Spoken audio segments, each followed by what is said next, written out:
interpret DEI?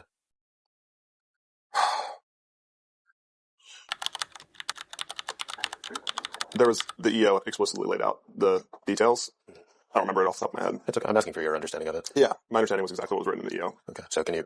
I don't remember what was in the EO. So right now, do you have an understanding of what DEI is? Yeah. Okay, so what's your understanding as you sit here today in this deposition? Well, it was exactly what was written in the EO. And so anytime that we would look at a grant through the lens of complying with an executive order, we would just refer back to the EO and assess if this grant had relation to it.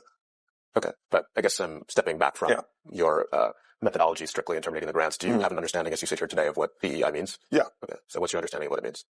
Well, it is exactly what was written in the EO. Okay, so and I don't have the EO in front of me, but we would always reference back to the EO and make sure that this grant was in compliance with the EO. I understand that. Okay, but I'm not asking necessarily about what was in the EO. I'm asking very specifically about your present understanding of what of DEI. Do you have a present understanding of DEI? Yeah. Okay. Can you explain what that present understanding is? Well, it's just easier for me to be referencing back to the EO. So these people are shutting down programs about something that they can't even define. There's videos going around showing Doge employees under deposition being asked a simple question: what is DEI? And they can't answer it. Well, one reason that I think they can't answer it is because the term didn't always mean what Republicans are saying that it means now. So the real question for us to answer by the end of this video is, when did DEI change and become political? Well, most of us know that DEI stands for Diversity, Equity, and Inclusion. The programs created from DEI came from the Civil Rights era. After the 1960s, new laws made discrimination illegal, right? But the systems that people had been living under for generations didn't make equality go away easily. And we, the collective we, started learning about systemic and systematic racism. So new policies started showing up to make sure that those laws for our civil rights were actually being followed. Because like any other law, it only really matters if it's being enforced, right? And journalist Nicole Hannah-Jones pointed out that in almost every other area of law, we understand that passing a law isn't enough. The law has to be enforced, right? But when it comes to civil rights, it's controversial. Regardless of what's codified, if you don't have these agencies and institutions that are intended to enforce the laws that are on the books, it leaves our rights as Black people subject to erasure. Yes, absolutely. Thanks so much for having me on to discuss this piece. And that is really a key theme of the essay. We understand that laws need enforcement when it comes to almost everything except civil rights. We understand that just because you outlaw murder doesn't mean you don't need a police department. It doesn't mean that you don't need an entire system of justice to enforce the laws and make sure that people follow them. Yet when it comes to civil rights, we kind of believe that they're self-enforcing, that just the very existence of those laws are enough to make people end discrimination and for us all to have equality. Of course, that's never been true. The law alone didn't fix the system. So that's part of the reason why new policies kept being created. Policies about hiring and promotions and even who had access at all were under pressure.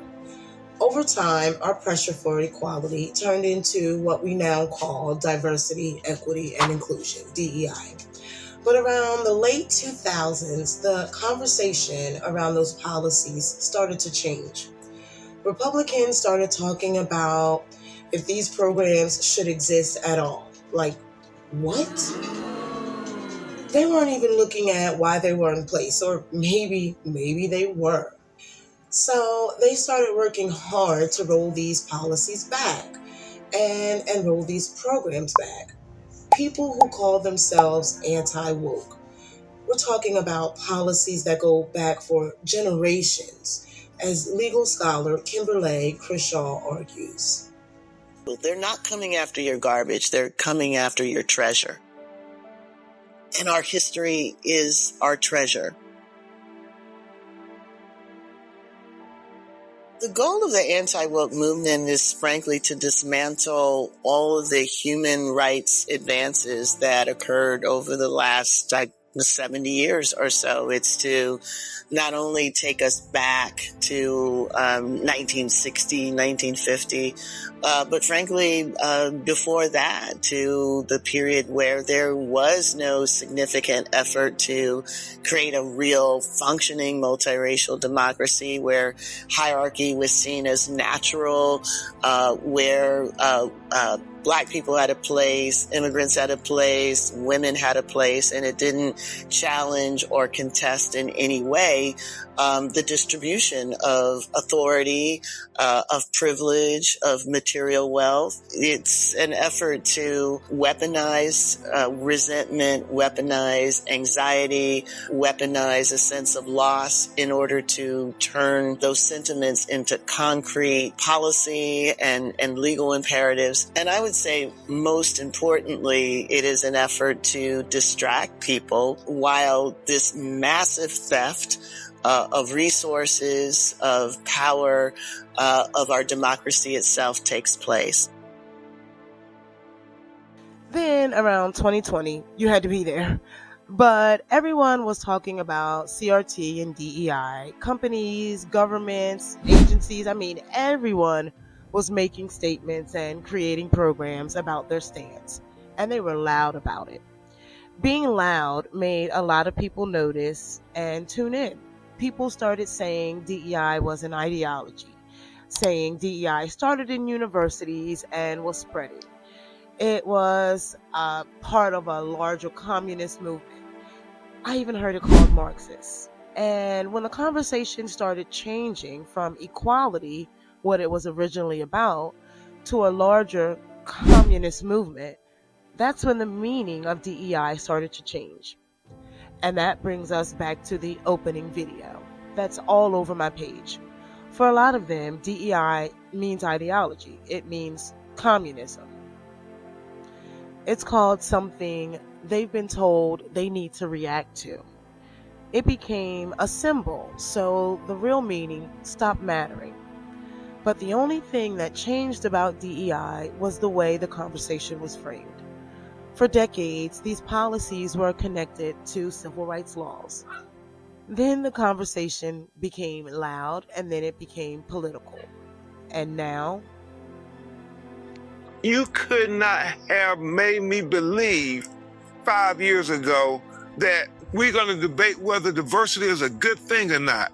It's shocking. Attorney Ben Crump is a fierce advocate for justice, from the courtroom to the court of public opinion. He's outraged following President Trump's blitz of executive orders, uprooting diversity, equity, and inclusion programs planted in the 1960s legislative movement, requiring companies to comply with anti-discrimination laws. What potential impacts could this have on several communities? It's going to have a great impact on communities of color, but it's also going to have an impact on all the other people who were greater beneficiaries because of diversity, equity, and inclusion programs, like white women, like Hispanic men and women, like Asian men and women. When you look at who benefited the most from DEI initiatives, Black people were last on the list. Experts say DEI was created because marginalized communities have not always had equal opportunities. I think it's very tricky because there is historic unfairness. NYU professor Allison Taylor, whose research focuses on corporate responsibility and business ethics, weighs in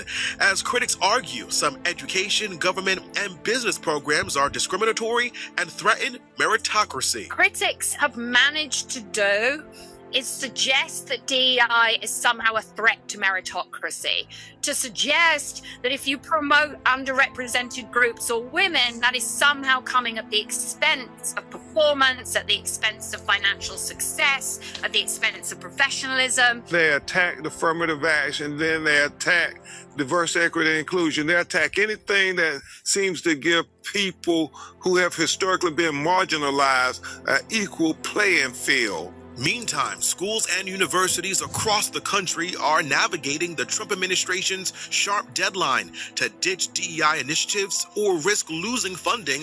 Oh no, this isn't about DEI. The sentiment is decades long, y'all. Laws might change, new policies might get created. outright racism might not be openly tolerated anymore, but the pendulum swings in the United States, right? Over and over, we move forward, then back. Now, in 2026, we're arguing about what DEI is supposed to mean in the first place.